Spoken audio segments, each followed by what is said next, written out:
Hello everyone, welcome to my channel Tatan and Tatai blogs. এখন সকাল হয়ে গেছে আর আমি 2 কাপ চা নিয়ে চলে এসেছি ঘরে। চা দিয়েই আমি বসিয়ে যাব পড়াতে। সবাই উঠে গেছে ঘুম থেকে আর এই ছোট্ট মামামা উঠে পড়েছে, শুধুমাত্র আমার পাপা ওঠেনি। তো চাটা দিয়ে আমি বসে যাব পড়াতে, কারণ পড়তে চলে এসেছে। দেখতেই পেয়েছো পাখাটা অন করে দিয়েছি। আর এই যে ছোট্ট মামামা আমার ঘুম থেকে উঠে গেছে। তো আর বেশি দেরি না করে ওকে আগে পড়িয়ে নিয়ে তারপরে আমার বাদবাকি যা কাজ আছে করব।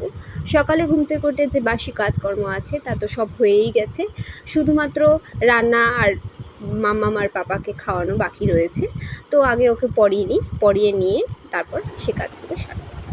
সকালে বাবার ওষুধটা দিতে ভুলে গেছিলাম, সকালে ওষুধটা দিয়ে গেছে। তো আমি এখন চলে এসেছি কুলেখাড়া পাতা তুলতে। এই কুলেখাড়া পাতার জল ফুটিয়ে প্রত্যেক সপ্তাহে একদিন আমি আমার পাপা আর মামাকে খাইয়ে থাকি। এটা আমাদের বাড়ির উঠোনেরই একটা গাছ, আমরা কিছুদিন আগে লাগিয়েছিলাম। তো এখন গাছটা দেখতে দেখতে অনেকটাই বড় হয়ে গেছে। তো বেশি নেব না, 2-1টা পাতাই আমি নেব, যতটুকু দরকার। তো এরই ফাঁকে কুলেখাড়ার এই জলটাকে আমি ফুটিয়ে নিই, কারণ এটা একটু ঠান্ডা হতে সময় লাগবে, কারণ গরম গরম জল তো ওদেরকে খাওয়ানো যাবে না। তো এটা মামামকেও আমি একটুখানি দেবো।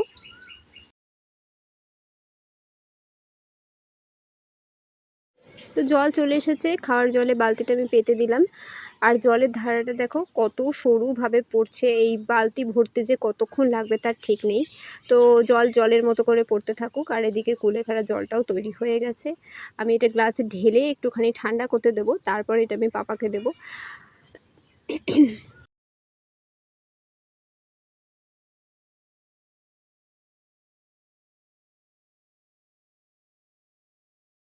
বেশি নয়, 1 ঝিনুক একটু মাম্মাকে খাইয়ে দিচ্ছি।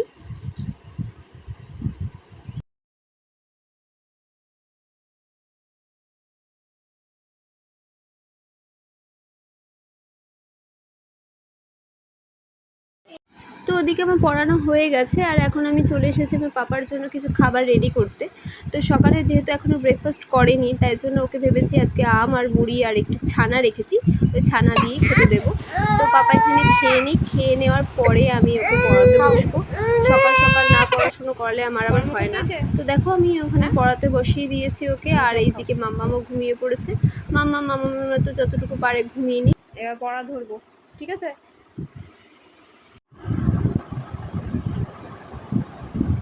বলো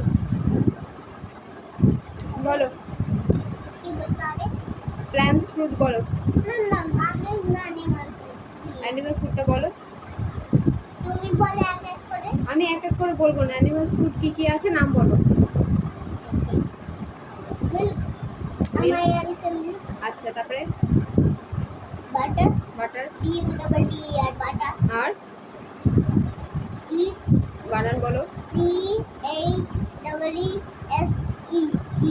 আচ্ছা, আর কি কি আছে আর বলবো না, মনে করে বলো। অ্যানিমাল থেকে তুমি কি কি পেতে পারো? কার্ড বানান বলো। আচ্ছা, তারপরে তো জানো তো এখনো পর্যন্ত আমি পাপাকে কোনো মাস্টারের কাছে দিইনি, কারণ আমি মনে করি একজন মায়ের কাছে তার সন্তান সব থেকে বেশি ভালো পড়াশুনো করে। তাই জন্য এখনো পর্যন্ত ওকে কোনো মাস্টারমশাইয়ের কাছে দেওয়া হয়নি। পরে হয়তো আমি দেব, কিন্তু যতদিন পারবো ওকে নিজের হাতে পড়ানোর চেষ্টা করব। তাই জন্য যখনই সময় পাই কাজের ফাঁকে ওকে একটুখানি করে সময় করে করে পড়তে বসিয়ে দিই, আর একটুখানি পড়া দিয়ে দিই। ও নিজের মতো পড়া মুখস্থ করে রেখে দেয়, তারপর যখন পারি ঘুরতে ঘুরতে ফিরতে ফিরতে খেলতে খেলতে এরকমভাবে ওকে পড়িয়ে দিই। কারণ একটা বাচ্চাকে 2 ঘন্টা ধরে পড়ানোর ধৈর্য হয়তো মাস্টারমশাই থাকতে পারে, কিন্তু বাচ্চাদের সেই 2 ঘন্টা ধরে পড়া বোঝার মতো ক্ষমতা বা বোঝার মতো ইচ্ছা তাদের আর থাকে না। সেজন্য আমি সময় সময় ওকে এইভাবে একটু একটু করে পড়াশুনোটা করিয়ে রেখে দিই। একইভাবে আমি আমার স্টুডেন্টদেরও 2 ঘন্টা ধরে কখনোই একভাবে পড়াই না। আমি তাদেরকে কখনো কখনো 3টে, খুব বড়জোর হলে 3টের বেশি বই আমি পড়াই না।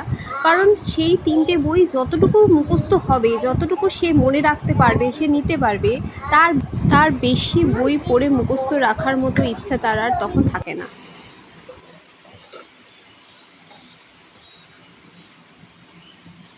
এনো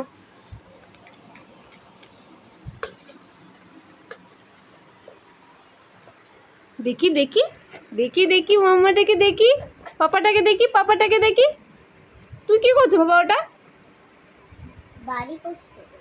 বাড়ি পরিষ্কার করছো? আচ্ছা করো। আমি ভাবলাম কি তুমি বলে পেন্টিং করছো।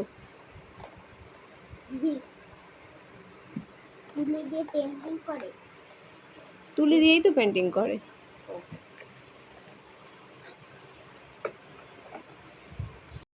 তো এরই মাঝে পাপার খাওয়ার টাইম হয়ে গিয়েছে। পাপাকে এখন আমি খেতে দিয়ে দিয়েছি। ওর মেনুতে রয়েছে ভাত, ডাল আর ডিম ভাজা, মানে ও যেটা খেতে আর পছন্দ করে আর কি। তো এই টাইমটা ওকে আমি একার হাতে খেতে দিই, কারণ এই সময় ও যদি একা একা না খেতে শিখে না, তাহলে কোথাও গেলে তার অসুবিধা হতে পারে।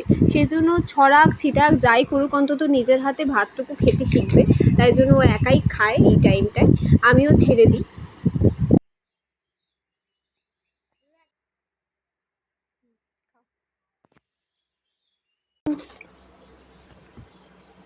স্নান করানোর পরে মামামকে আমি একটুখানি ভাত খাওয়াই, একটু চটকে 2-3টে দানা ওকে খাওয়ানোর চেষ্টা করি। একটু একটু করে অভ্যাস না করালে তো হবে না, তাই জন্য দাদার সাথে বসে একটুখানি ভাত খেয়ে নেয়।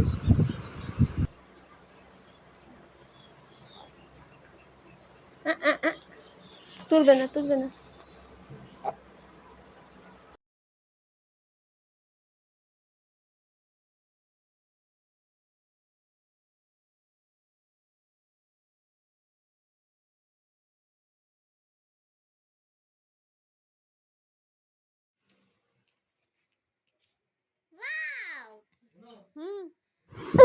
তো এরই ফাঁকে চলে এসেছে আমি রান্না করতে, ওদেরকে শান্ত করে সুস্থ করে একেবারে তারপরে আমি রান্না করতে আসি। নাহলে ওরা যা জ্বালাতন করে আমাকে, সে তো আর বলার মতো নয়। সে তো তোমরা বুঝতেই পারছো, দেখে দুটো বাচ্চা সামলে রেখে তারপর রান্না বান্না ঘরের কাজ করা যে কতটা কঠিন ব্যাপার তা তো তোমরা ভালো করেই জানো।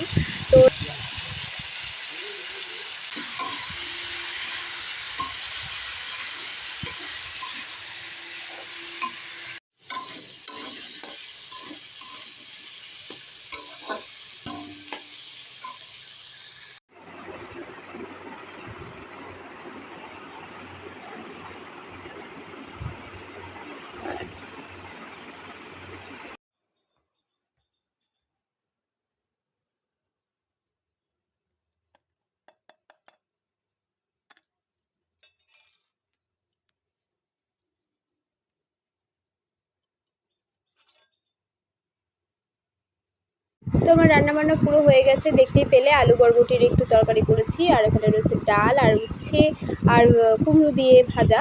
এই হচ্ছে আজকের মেনু। আর বিকেল হয়ে গেছে, আর আমার ছেলে চলে এসেছে ড্রাগন ফ্রুটটা পাড়তে। আর ড্রাগন ফ্রুটটা এরপরে পোকা ধরে গেলে আর খাওয়ার উপযুক্ত থাকবে না, ওই জন্য ওকে বললাম যে এখনই পেরে ফেলো বাবা। তো এখনই এটাই পাড়তে এসছে। তো ড্রাগন ফ্রুটটার কালার দেখেছো কত লাল, কি সুন্দর দেখতে। এটা এক বাড়ি থেকে নিয়ে এসেছিল ওর বাবা, একটা ছোট্ট গাছ, এখন বড় হয়ে এখন ফল দিচ্ছে। আর আমার ছেলে অবস্থা দেখো, ড্রাগন ফ্রুট দিয়ে লিপস্টিক পরেছে, আবার আমাকে বলছে এটা তোলো আমি দেখবো। তো সন্ধ্যা হয়ে গেছে আর আমার পড়ানো হয়ে গেছে কমপ্লিট। কারেন্ট চলে গেছিলো, ওই জন্য ওদেরকে একটু তাড়াতাড়ি ছুটি দিয়ে দিতে হয়েছে। তো এখন আমি একটুখানি ব্যাগ গুছাচ্ছি এবং মামামের, কারণ ওকে নিয়ে এখন যাব হচ্ছে আমরা ননদের বাড়িতে। আর দুপুরবেলায় ননদ ফোন করেছিল ওখানে একটুখানি যাওয়ার জন্য, সন্ধ্যেবেলা আর কি সময়টা কাটানোর জন্য, তার জন্য এখন যাব।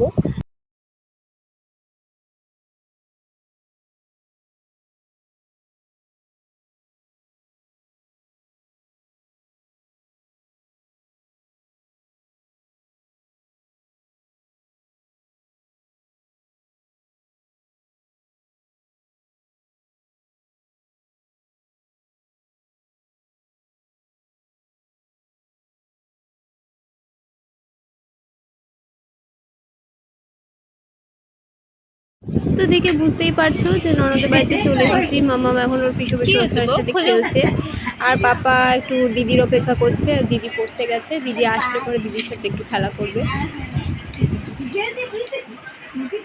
এখানে শো, এখানে শো, শুয়ে শুয়ে খেলো। আবার এই দেখো পায়ের নিচে কাজলের ফোঁটা দিছে। কোথায়? আবার নতুন কাজ হয়েছে নাকি গরম? হ্যাঁ হ্যাঁ হ্যাঁ, হাতে হাতে কয়েকবার হয়েছে। আজকে দেখছি বেশি হয়েছে, কালকে বাজে গরমও তো হয়েছে। মা এই যে এই যে এই যে পা না বাবা, ওরকম করে না। হ্যান্ডশেক করো, হ্যান্ডশেক করো, হ্যান্ডশেক করো। How are you? খা খা খা খা।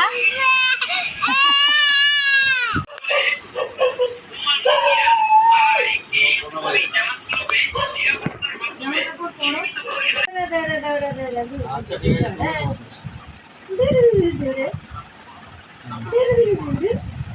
একটা হামি দিবি তোর বন্ধুকে এনে হামি দে। খুশ তুমি একটা হামি দাও, তুমি খুশ।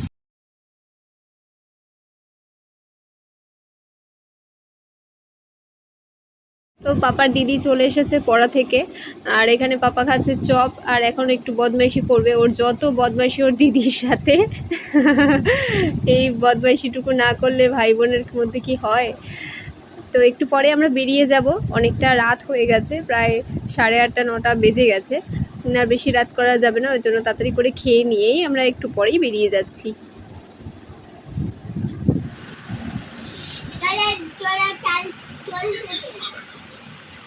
মানে উঠতেই পারছে না, হাঁপিয়ে যাচ্ছে। আমাদের নাকুলাতে কষ্ট হয়েছে। তারপরে আমাকে টেকনিক শেখাবে। তো গল্প করতে করতে 9:30 প্রায় বেজে গেছে, আমরা এখনই বেরিয়ে পড়ছি। আর এরপর না বেরোলে হবে না, কারণ রাস্তাঘাট ফাঁকা হয়ে গেলে না দুটো বাচ্চা নিয়ে যাওয়া একটা অসম্ভব ব্যাপার। তার জন্য এখনই আমরা বেরিয়ে যাচ্ছি।